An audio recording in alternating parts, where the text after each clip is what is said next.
sorry guys ya, ini kameranya gimana gitu, terus juga jaringannya banyak. Apa kabarnya nih? Seneng banget akhirnya kita bisa ngobrol-ngobrol lagi dan diskusi bareng walaupun dari jarak jauh gini lewat Zoom. By the way, aku tuh abis ikut satu event loh.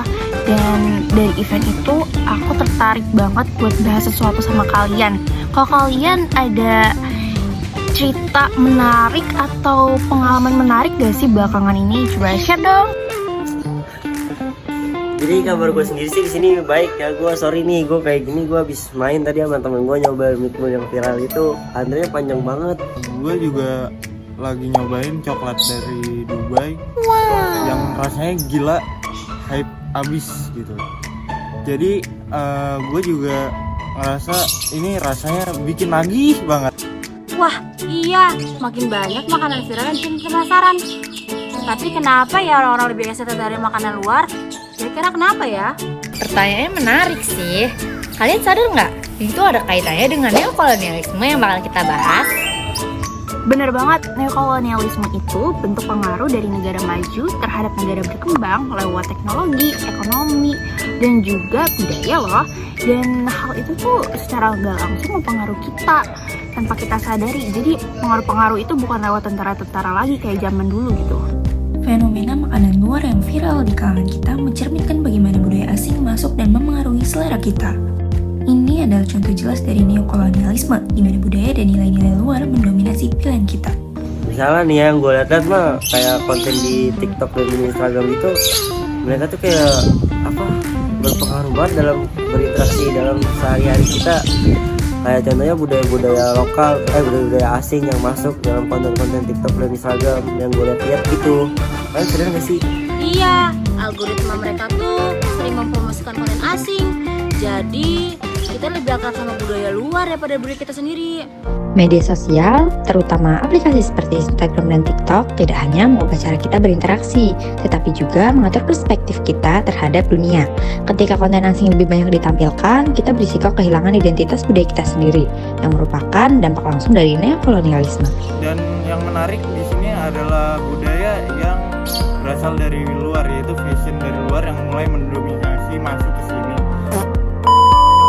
Kita lanjut lagi ya penjelasannya, yaitu misalkan budaya dari Amerika yaitu streetwear yang mulai membooming di kalangan remaja kayak kita nih.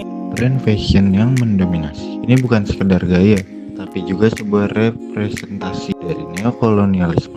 Nah, ini jadi tantangan buat kita. Gimana kita bisa menghargai dan mempromosikan budaya lokal sambil tetap terhubung dengan dunia luar. Terus juga kalian sadar gak sih kayak produk-produk asing tuh masuk ke Indonesia kayak banyak banget. Kayak contohnya dari gadget kayak iPhone. Apple tuh harus apa di zaman sekarang tuh kayak item yang harus banget dimiliki sama orang-orang. Contohnya kayak kita harus ngikutin gengsi kan, Apple tiap hari tiap tahunnya mengeluarkan seri-seri baru. Dan kita tuh kayak wajib banget beli, padahal Indonesia memiliki produk sendiri. Kayak contohnya Mito, Advan dan sejenisnya. Kalian sadar gak sih? Bener Dap. Pergantungan kita pada produk asing menunjukkan bagaimana neokolonialisme mempengaruhi pola konsumsi kita. Nah, ini menciptakan jarak antara kita dan produk lokal yang memiliki nilai budaya yang tinggi. Nah, ini nih yang aku pikirin juga. Kayak kan kita suka lihat kan di TikTok itu ada resep-resep makanan ala orang barat. Nah, padahal kita juga kayak bisa bikin sendiri loh hal kayak gitu dari budaya lokal. Misal ya, kita buat nasi padang challenge atau OTD batik harian. Kan bakal seru banget kalau jadi viral, ya nggak sih? Wah, bener banget Sally. Kenapa kita nggak mulai aja?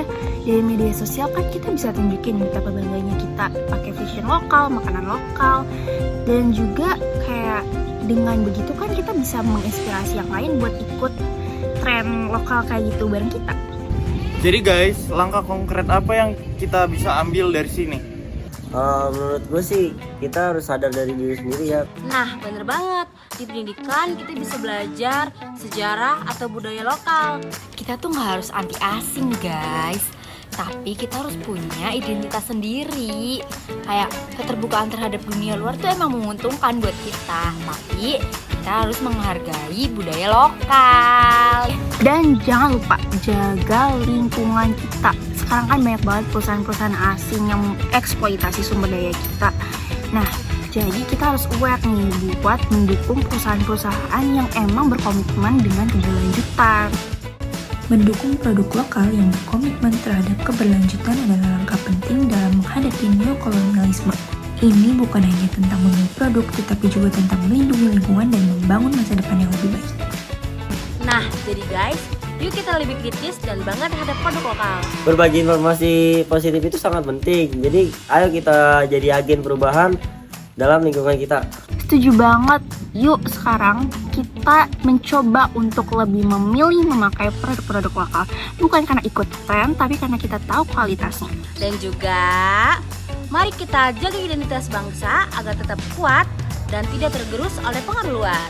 Oke guys, hari ini kita sudah dapat atau banyak mempelajari tentang neokolonialisme. Jadi diharapkan kita mampu untuk tahu apa sih itu neokolonialisme beserta dampak-dampaknya bagi kehidupan kita. Betul banget. Oke, terima kasih ya guys atas insight-nya di Zoom kali ini. Yap, sampai jumpa di diskusi selanjutnya guys. Have a good day. Bye-bye.